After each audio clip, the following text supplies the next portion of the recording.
Hey guys, Paul here. Today I've got another special guest. I'm with Scott Mansell, a Driver 61. Scott, great to have you with us. Thank you for joining us. Can you just tell everybody a little bit about who is Scott Mansell and who are Driver 61? Well, I'm a ex-professional racing driver and now a coach. I run Driver 61. I raced professionally for many years in single-seaters and GT cars. Having driven with Red Bull, with Team Ayrton, if you remember Christian Horner's team there, and I've driven over 25 Formula One cars. Since then, I've started Driver 61, and we train amateur and professional sim racers and real-world drivers as well. Right, so Driver 61, there you train in professional AMs and sims.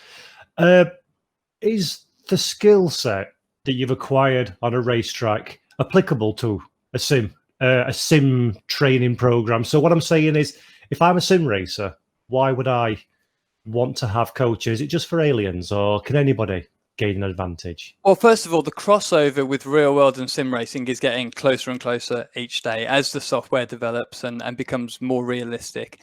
I'd say that at the moment, probably 80% of the skills that you have in the real world overlay with the sim. And then there are some sim specifics that you have to kind of change your style slightly when you are training for the sim.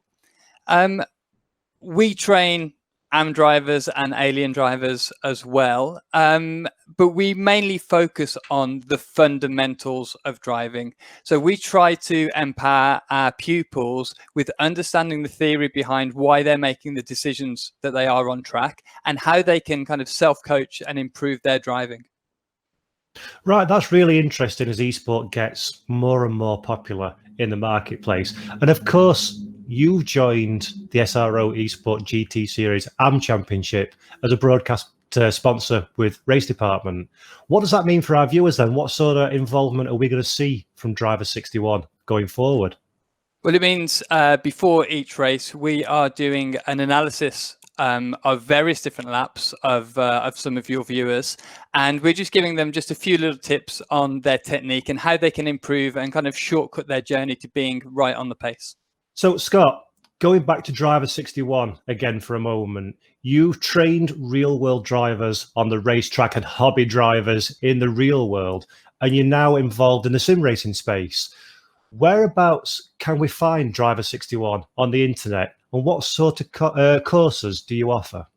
So if you head over to driver61.com, you can see I've actually got a free 25-part series going over all driving technique, basically from the racing line to managing weight transfer and trail braking. So there's a whole free series there. But we also have our sim racing masterclass, which gives pupils and drivers a direction, understanding why they're driving cars in the way that they are, and a clear route to being faster through tutorials and on-track exercises. Fantastic. So obviously sim racing is becoming more and more competitive. People are looking to gain that advantage or just bring themselves in to the battle or whatever race they're driving. Scott, really appreciate your time today. Really looking forward to working alongside Driver 61. I myself am doing the Sim Masterclass, so stay tuned at RaceDepartment, folks at home, and I'll tell you all about my experiences there. And this has been Scott Mansell and Paul Jeffrey, Driver 61 for the SRO Esport GT AM Championship.